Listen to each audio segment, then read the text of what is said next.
workshop, right? Yes. And this kind of like goes with that. Mind can be made still by removing memories of the past in association with the fears or fantasy of the future. Mind disappears by being in the present. And actually that connects with each other. If you stop, I think you have in these books, your consciousness, the subconscious, and the superconsciousness, right? Yes. And I think I am learning, thanks to you, that a lot of what we do is not the conscious, but it's our subconscious. Yes. And we need to learn to go a little deeper into ourselves, into our subconscious. And the way we do that is, I think what I just read, by mind can be made still by removing memories of the past and association with fears or fantasy of the future. Because I think that we walk around subconsciously with fears of the future, and we have burdens of things in the past. And if we can focus in the present, which I think is a thing you have to really work at, I think you can overcome that subconscious things, because you go on to say, in deeper meditation, one reaches superconscious mind and removes deeper negative impressions of childhood that disturb our present life. And I firmly believe, and I think I've spoken to you about that, our personalities are formed when we're very young, children. Yes. And that is in everybody, I think. You, yes. Me, Barry, everybody. Yes. And it gets to a point where we can actually dig deeper into ourselves. Yes. And find ourselves, really. I think that's what I'm saying. And if I'm wrong, let me know. But you know, that is I found it a very relaxing and helpful thing. And you say in this, if you keep repeating these things, that's why if you do the meditation in the morning and the evening, it becomes part of your subconscious thinking. And it has, in a way, become part of my subconscious thinking, because I've been doing it regularly. Yes. Maybe you could just, you know, unless maybe I'm not explaining it right, or maybe you can expand on that. Everything you read in the book, each sentence has deep meaning. Yes, if you definitely. Think about it, contemplate on it, reflect on it, meditate on it, and put into practice. So basically, what I have said, mind is the cause of bondage and mind is the cause of freedom.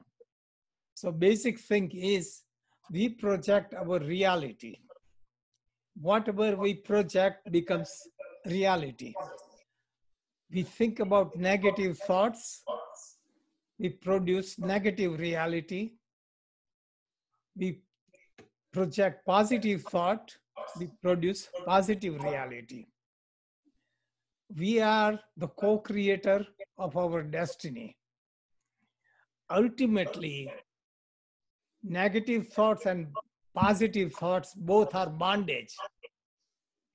One has to be free from the mind, because mind cannot solve any problem. Mind confuses the problem. Problems are solved by transcending the mind. Transcending the mind means quieting the mind. When you quiet the mind, you go to the source, which is consciousness, which is always peaceful and blissful. It is the consciousness that has the experience of Sat, Chit, and Anand. That is our basic nature. Okay. Okay. There's a phone call. Okay. So, really, everything we need is within us.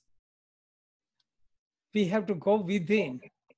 So all the answers to all the problems are within, because what is within is connected with universal consciousness.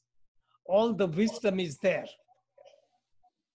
So if we go inside, we get all the answers. We generally rely on outside authorities.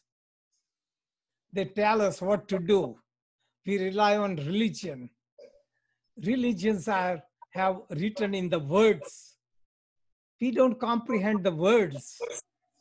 All the words meant different things 100 years ago, 1,000 years ago, several thousand years ago. The cultural influence is there. In order to get the essence, we have to go to the depth and to experience it. So this is what it is about. So the practice should be quiet the mind.